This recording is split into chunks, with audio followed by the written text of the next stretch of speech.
Donc, deuxième leçon, l'addition d'un nombre entier et d'un nombre décimal. Alors, un petit rappel, un nombre entier, c'est un nombre qui ne comporte pas de virgule, on va dire ça comme ça, et un nombre décimal, il y a une virgule. Alors, on va faire un petit exemple, vous allez voir, ce n'est pas difficile. Premier nombre, donc, que j'écris, 346,15.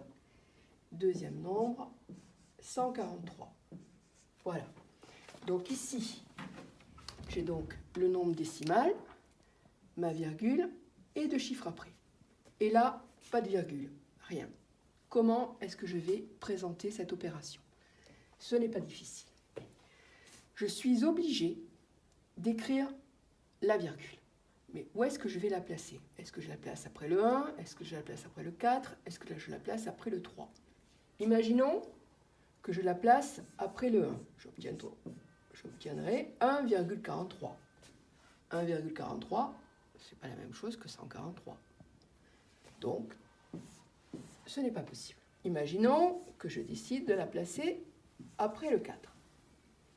Donc, j'obtiendrai 14,3. Mais je n'entends pas 143. Moi, je vais entendre 143. Donc, ma virgule, je vais la placer derrière le 3, derrière le chiffre des unités. Donc, après mon 3, je place ma virgule ici. Je reviens à mon nombre décimal. Là, j'ai deux chiffres après ma virgule. Je vais donc rajouter 2 zéros.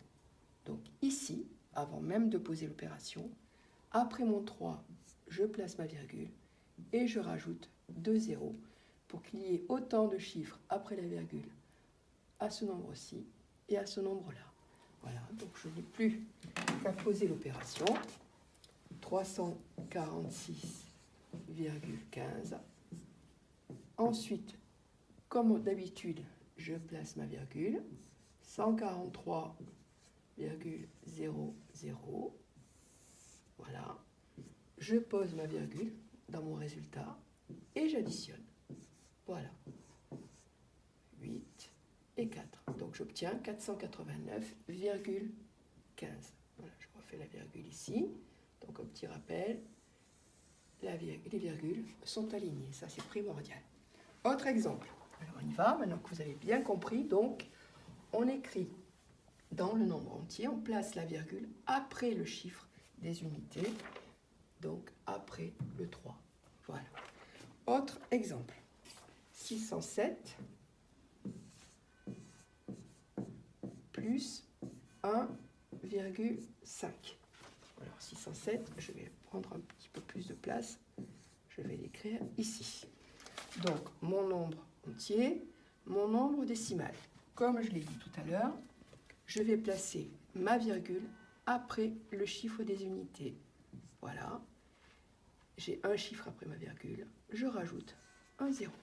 Et je pose l'opération. C'est parti. Mon stylo noir, je ne sais plus. Donc, j'en prends un autre, c'est pas grave. Donc, 607,0 plus 1,5. Pour m'aider, si j'ai besoin, je peux placer devant mon chiffre des unités le 0 qui manque pour qu'il y ait autant de chiffres dans mon premier nombre que dans mon deuxième.